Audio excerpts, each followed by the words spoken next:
comment activer un prophète. Alors, comment activer un prophète? Ça, c'est très important.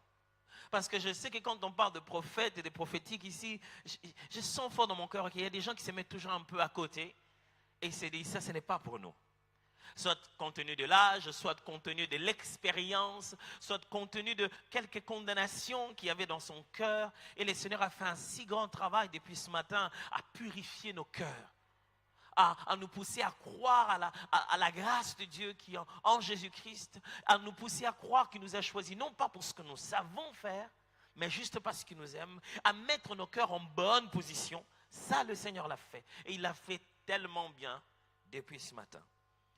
Je pense que le peu de rôle que j'ai à jouer ce soir, c'est de pousser quelqu'un à arriver à ce point de l'action. Je dis ici de l'action. Quelque chose qui me dérange dans la jeunesse d'aujourd'hui, pas ici encore, hein, très loin, c'est que quand j'entends les cantiques, quand j'entends les chants, quand je les vois danser, quand je les vois prier, il y a trop d'aspiration, ce qui est bien. Mais il y a peu d'expérience. Qu'est-ce que je veux dire par là? Ils demandent de voir la gloire. Ils ne chantent pas la gloire qu'ils ont vue. Quand je suis là avec eux, ils sont en train d'attendre. Ce qui veut dire que ce n'est pas encore arrivé. Il y a le cantique d'avant la Pentecôte et il y a le cantique après la Pentecôte. Avant la Pentecôte, on demande de voir. Après la Pentecôte, on chante ce qu'on a vu. Et quand j'entends les cantiques, je dis, c'est bien, c'est un bon signe. Le réveil est là pour bientôt. Quand j'entends cette aspiration profonde, Dieu, nous voulons tellement que ça arrive. Et moi, ça me fait bouger l'esprit, vous savez, ça me dérange complètement quand j'entends ça. Je dis, yes, on désire quelque chose ici. Et l'atmosphère est saturée de besoins et de désirs. Et ça, Dieu aime ça. J'aime ce que Smith Wigglesworth a dit un jour. Il y a quelque chose dans la foi qui fait que Dieu, même quand il passe, il s'arrête toujours. Parce qu'il sent qu'il y a des attentes. Il y a quelque chose. Les gens attendent quelque chose. Je suis sûr qu'en venant à la Kojera, vous êtes en train d'attendre quelque chose. N'est-ce pas? C'est pourquoi nous chantons, c'est pourquoi nous dansons, c'est pourquoi nous aspirons, c'est pourquoi nous nous prosternons. C'est pourquoi nous attendons. La première bonne nouvelle, c'est que ce que nous attendons est déjà arrivé. Ok? Nous ne sommes vraiment plus dans la même forme d'attente que les disciples et les apôtres. Eux, ils attendaient que la Pentecôte commence. Nous, on est déjà après que la Pentecôte arrive. Elle est déjà arrivée en fait. Alors ce que nous réclamons ici n'est vraiment pas quelque chose qui viendra du ciel sur la terre, mais c'est quelque chose que Jésus a dit viendra de l'intérieur vers l'extérieur. Quand il était lui-même sur la terre, il était le seul distributeur officiel de l'Esprit de Dieu. Alors il s'est tenu, il a dit, tous ceux qui ont besoin viennent, s'ils ont soif. Je leur donnerai de l'eau, pas un fleuve, je leur donnerai juste de l'eau, une quantité pour eux. Mais ce qui sortira d'eux sera un fleuve, excusez-moi, sera abondant, tellement abondant, ils auront bu un peu, mais libéreront beaucoup. Et donc, lorsque vous avez reçu le Seigneur Jésus, vous avez reçu, quelle que soit la quantité. Le problème que nous avons ici, la raison pour laquelle nous avons cette convention, c'est comment libérer les fleuves d'eau vive pour qu'ils coulent de notre sang. C'est là le problème. Un jour, un homme est né, voilà, je vais revenir à mon texte. C'est celui-ci que vous cherchez. C'est lui qui fait doum. Alors, je parlais d'un homme un jour qui est venu sur la terre. Un homme, oui, mais un Dieu aussi. Vous imaginez, Dieu est venu, oh merci, ça me soulage, oh là là, c'était ça. Hein? Merci beaucoup. Vraiment, on a besoin de plusieurs dons dans la maison du Seigneur, vraiment. Les dons de régler les bruits. On va chercher ça dans peut-être 1 Corinthiens ou 3 Corinthiens, ça va venir. Mais un homme est né et puis il est venu sur la terre. Il semble qu'il est venu sauver les êtres humains et il a passé 30 bonnes années à ne rien faire. Le sauveur de l'humanité travaillait dans une menuiserie à ne rien faire. Vous pensez que pendant 30 ans, les gens ne sont pas morts? Pendant les 30 ans de la vie de Jésus. Vous dites quoi? Pensez qu'il n'y a pas des gens qui sont morts de maladie? Ils sont morts. 30 ans. Vous pensez que Jésus n'est jamais passé à Bethesda de toute sa vie? Depuis qu'il a grandi, il n'a jamais vu Bethesda, c'était la première fois? Ou c'était la première fois qu'il passe du côté de Jéricho? Moi, je pense que si je veux être le Messie sur la terre, il faut que je le fasse. Je parle de Jésus, le Messie. Hein. Mais je voudrais... Parce que j'ai vu les jeunes en train de... Oh non, attention. Alors, je voudrais bien le faire quand je suis un peu plus jeune. Voilà, j'ai encore la force. J'ai 27 ans. OK? Je ne suis pas à la recherche de la stabilité vers la trentaine, à savoir comment s'engager. Je suis quand même un peu fort dans ma chair. Et là, je peux sauver l'humanité. Je suis fort. Je peux bien recevoir le coup de fouet. Je peux parler sans avoir peur de qui que ce soit. 30 bonnes années. Vous imaginez? S'il était aujourd'hui, on a dit, en train de concasser l'huile de l'onction, à ne rien faire avec. Jésus, tu es roi. Tu es sur la terre. Tu es venu pour un but. Un beau jour, pendant qu'il passait, les temps étaient pleinement arrivés. Un de ses cousins a dit, voici l'agneau de Dieu qui ôte les péchés du monde. C'est un peu difficile de croire à ça. On dit, il est en train de pistonner son frère. Attends, ils se connaissent là. Vous voyez pas ça comme ça, hein? Mais ils étaient de la même famille, Jean-Baptiste et Jésus. Alors quand ton cousin te dit, voici l'agneau de Dieu, c'est pas, il ne te fait pas une sorte de passe là? C'est qui? Il est en train de dire à qui? Lui, arrêtez-moi ça. C'est son cousin. Si vous connaissez Jésus là, l'agneau de Dieu qui ôte le péché du monde. Il s'en va. Après, il revient, il dit, je veux que tu me baptises. Vous savez, je suis en train de parler de comment activer le prophète. Ça va? Et il entre dans l'eau. Il est baptisé par son frère, son cousin.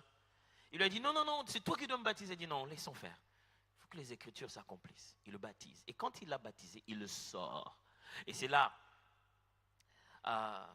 qu'on nous a prêché, Jésus rempli du Saint-Esprit est allé dans le désert. Faire quoi?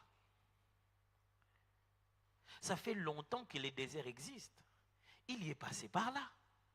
Jésus, qu'est-ce que tu veux faire maintenant que tu ne pouvais pas faire pendant 30 ans? Alors je pense qu'il nous aurait répondu, j'aimerais activer le Christ. Parce que depuis là, tout le monde l'appelait Jésus. Et peut-être que sur la même avenue, il y en avait 2 ou 3. Vous savez, les Juifs, ils avaient l'habitude d'appeler quelqu'un, soit d'adjoindre le nom de sa ville, ou le nom de son parti politique ou quoi, au nom le mouvement dans lequel il est, Simon le Zélote, Judas l'Iscariote. Il n'y avait que Jésus. Il n'y avait rien d'autre. Quelquefois, on l'appelait Jésus de Nazareth, d'où il est né. Mais personne ne connaissait le Christ. Jésus-Christ. Ça dit, bon, ok, on va passer aux choses sérieuses. On va passer du charpentier à l'homme de miracle. Il dit, bon, ok, on va passer aux choses sérieuses. On va cesser de se promener dans la rue et de se rencontrer. On va commencer à dire les choses qui sont dans les cœurs. On va arrêter de faire des livraisons, des escabeaux qu'on aurait rabotés. On va commencer à redresser les colonnes complètement abîmées. Jésus a senti que c'était le moment de manifester Dieu différemment. C'est ça ce que nous sentons, vous savez, n'est-ce pas? Nous sentons au fond de nous que c'est le moment de manifester Dieu différemment. Alors voilà ce que je vais vous expliquer. Première idée de base, vous savez que si j'ai la mauvaise habitude de commencer par une idée de base, c'est que tout peut s'apprendre. Dis ça au voisin. Ça dépend de quelle école, tout peut s'apprendre. On apprend des choses bizarres, positivement comme négativement. Répète encore au voisin, tout peut s'apprendre. Il n'est pas très convaincu, tu as senti, hein? Non. Répète-le encore, tout peut s'apprendre. Le fait que tu lui parles, c'est la preuve réelle que tout peut s'apprendre. C'est moi qui viens de te dire de lui dire que tout peut s'apprendre. Du coup, tu as appris à lui dire que tout peut s'apprendre. Voilà. Tout peut s'apprendre. Vous savez, l'une des plus grandes choses qui tue notre vie prophétique, c'est le fait que l'on pense que les choses de l'esprit ne s'apprennent pas. C'est là qu'on commence à coller les dons à tous ceux qui le font en se disant qu'eux, ils en ont la grâce. J'ai même été scandalisé d'entendre quelqu'un dire, lui, il a le don de prier. Donc du coup, toi, tu es exclu de prier. Et du coup, on croit que tout ce que les gens font, c'est parce qu'ils ont une qualification surnaturelle de Dieu qui les distingue des autres chrétiens. Et on est à la recherche des promesses particulières. Dieu, qu'est-ce que tu me dis à moi-même pour mon appel? Je veux faire quelque chose. Écoutez-moi bien, j'aime dire ceci. Avant de chercher des promesses particulières, accomplissez toutes les promesses de quiconque croit. Ok, je vais aller petit à petit. Avant de chercher les promesses particulières, accomplissez celles de quiconque croit. Parce que sur ces promesses-là, il n'y a pas de nom. Voici les miracles qui accompagneront les intercesseurs de... Ceux-là, pourquoi tu ne cherches pas? On a dit vos fils et vos filles des États-Unis. Ça, c'est pour quiconque croit. Et nous passons beaucoup de temps à chercher des choses pour nous seuls et nous ne voulons pas accomplir ce de quiconque croit. Et nous sommes très attachés au surnaturel et que nous avons l'impression que ça ne se fait pas. Okay, je vais vous expliquer le surnaturel. Le surnaturel, c'est le fait que tu places les naturels et Dieu vient passer dessus sa divinité. Donc du coup, ça devient surnaturel. C'est le moment où tu fais naturellement ce qu'il attend de toi et lui, il vient soulever ça. Et ça devient surnaturel. Le grand problème, c'est que les gens pensent qu'il y a des choses qui ne s'apprennent pas. Par exemple, le prophétique. Non, n'allons même pas avec le prophétique. Un jour, Jésus chassait des démons et les gens ne comprenaient pas ce qu'il faisait. Il chassait des démons comme pas possible. Il avait l'art de les chasser. Il arrive quelque part, les gens se disent déjà, oh, ben, les démons eux-mêmes, ils sont agités. Mais il chassait les démons. Il était si fort dans cette matière. Un jour, les disciples ont fait exactement la même chose. Ils ont chassé les démons et le démon a dit non. Ils ont chassé les démons. Jésus était à la montagne en train de prier, il est descendu. Il a trouvé une discussion, il leur pose la question, qu'est-ce qu'il y a? Il dit, mais bon, ce monsieur, ils n'arrivaient pas à expliquer. Lisez le texte. Le papa lui-même s'est dit, moi-même, je vais l'expliquer. Tu vois que les disciples, depuis que je suis là, ils ont essayé.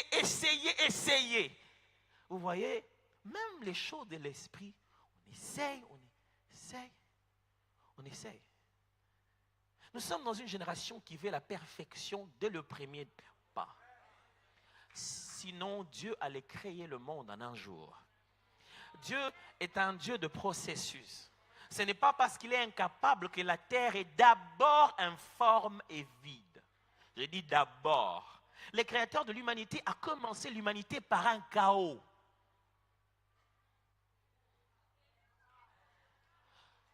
L'humanité n'a pas commencé par les beaux-arts, mais par un chaos. En hébreu, tohu, complètement chaos. Il a dit, ok, là on va commencer à fonctionner maintenant.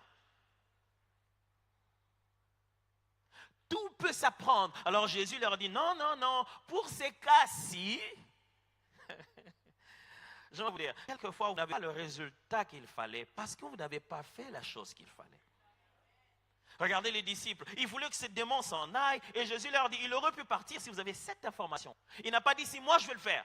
Il leur a juste dit, non, ce cas-ci, ce type de démon-ci, si vous aviez l'information de mener une vie de jeûne et de prière, il serait parti. Jésus ne leur a pas dit, ce cas-ci, vous devez avoir le ventre vide en train de jeûner. Non, il leur a dit, ce cas-ci, ce démon-ci part par le jeûne et la prière. Il ne veut pas dire jeûner pour qu'il parte. Il dit, vivez dans le jeûne, apprenez à vous consacrer. Vous atteindrez quelque chose qui vous permettra de se libérer de cet esprit. Entre nous, ce jour-là, Jésus lui-même avait mangé.